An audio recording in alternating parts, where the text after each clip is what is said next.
Assalamualaikum warahmatullahi wabarakatuh.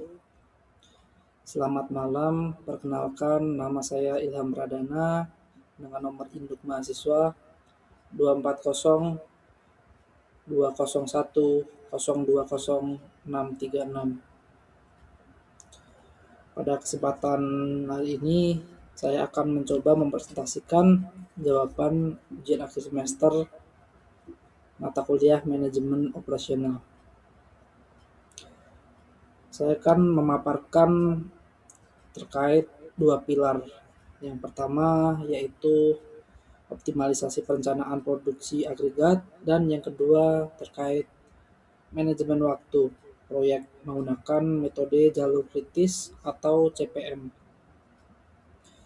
Fokus utamanya adalah bagaimana seorang manajer dapat mengambil keputusan berbasis data untuk menekan biaya operasional seminimal mungkin tanpa mengorbankan kualitas layanan dan ketetapan waktu proyek.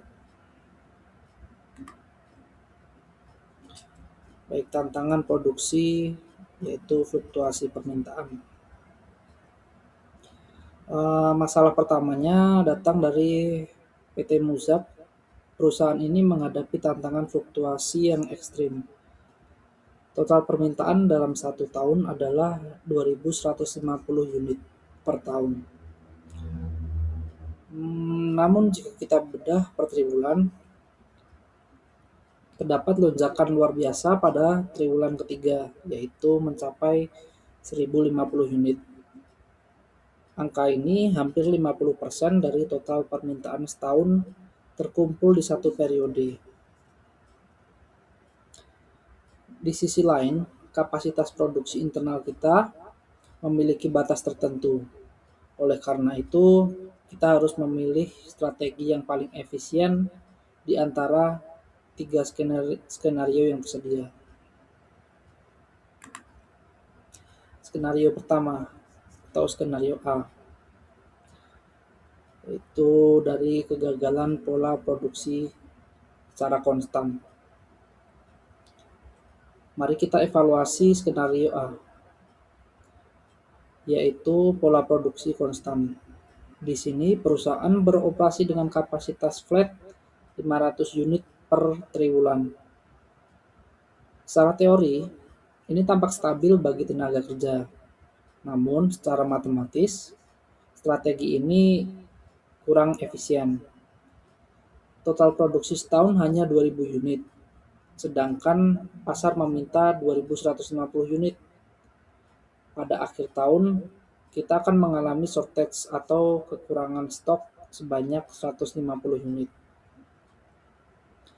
Dalam dunia bisnis, kekurangan stok berarti kehilangan potensi pendapatan dan kepercayaan dari pelanggan. Sehingga skenario ini sebaiknya kita hindari. Skenario B, jebakan biaya dari pola bergelombang. Pola bergelombang atau chase strategy dapat menjadi sangat responsif karena mengikuti permintaan pasar secara persis.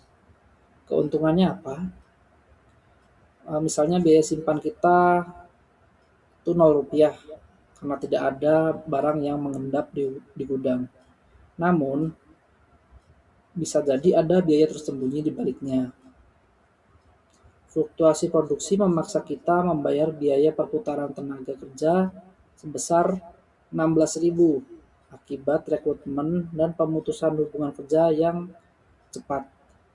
Lebih parah lagi, kapasitas internal kita tidak sanggup menahan beban 1.050 unit di triwulan ketiga tadi. Sehingga kita terpaksa melakukan subkontrak 50 unit dengan biaya 100.000.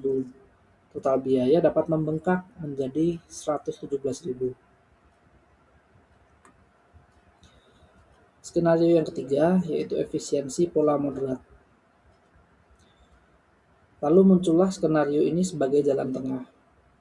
Pola produksi moderat, strateginya adalah membagi produksi menjadi 2 tingkat. 450 unit di semester pertama dan 850 unit di semester kedua.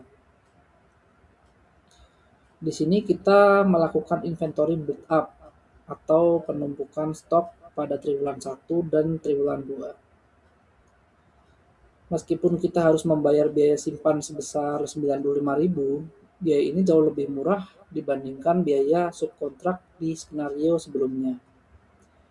Kita hanya perlu mengeluarkan Rp8.000 untuk perputaran tenaga kerja dan Rp2.000 untuk biaya lembur. Hasil akhirnya adalah kita mendapatkan biaya yang paling rendah, yaitu Rp105.000.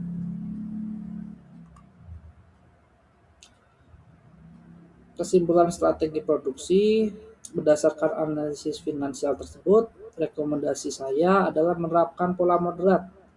Dengan strategi ini, PT Muzak bisa menghemat Rp12.000 dibandingkan pola bergelombang. Ini membuktikan bahwa dalam manajemen operasional, terkadang menahan stok di gudang jauh lebih menguntungkan daripada bersikap terlalu reaktif terhadap pasar yang mengakibatkan biaya subkontrak yang ekstrim. Selanjutnya, manajemen proyek. Logika ketergantungan. Kini kita beranjak pada manajemen proyek pembangunan lini produksi. Proyek ini bukan sekedar urutan tugas, melainkan jaringan ketergantungan yang kompleks. Kita mulai dari start, di mana kegiatan A dan kegiatan B akan berjalan secara paralel. Namun, ada titik kritis yang disebut match point. Kegiatan D dan E tidak bisa dimulai jika kegiatan B dan C belum selesai atau belum terpenuhi. Hal ini menunjukkan bahwa keterlambatan pada suatu bagian di awal dapat memberikan efek domino pada bagian akhir proyek tersebut.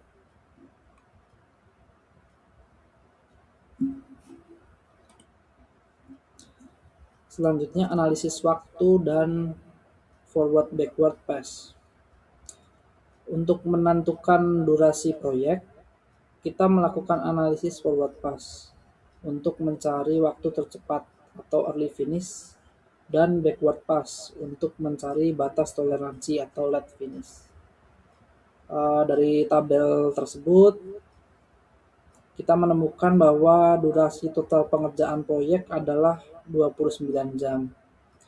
Ini adalah hasil dari jalur terpanjang yang harus dilalui, yaitu 6 jam di kegiatan A ditambah dengan 5 jam di kegiatan C, 6 jam di kegiatan D, dan 8 jam di kegiatan F, dan diakhiri dengan 4 jam di kegiatan G.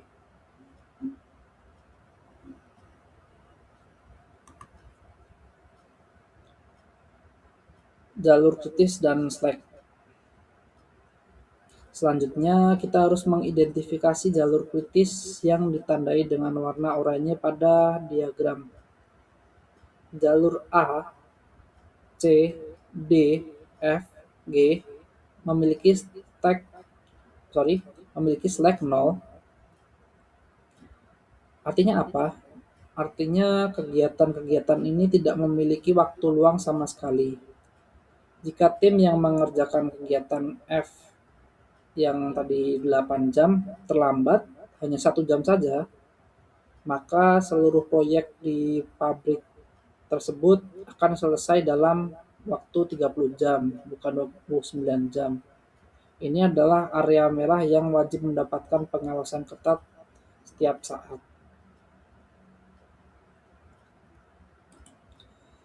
Namun kita juga dapat mempertimbangkan jalur non-kritis. Kegiatan B memiliki slack 4 jam dan kegiatan E memiliki slack yang cukup longgar, yaitu 9 jam. Sebagai manajer, ini adalah aset strategis kita. Jika jalur kritis mengalami kendala tenaga kerja, kita bisa merelokasi atau meminjam sumber daya dari kegiatan E tanpa perlu khawatir akan menunda penyelesaian akhir proyek.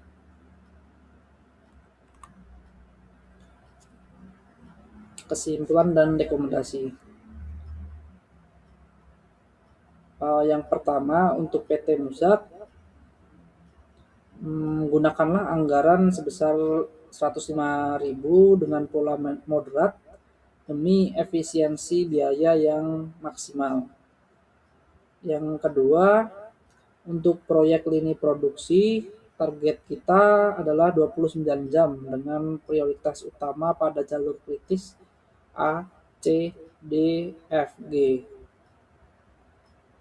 Jadi manajemen yang baik bukan hanya tentang bekerja cepat, tetapi juga bekerja yang efisien.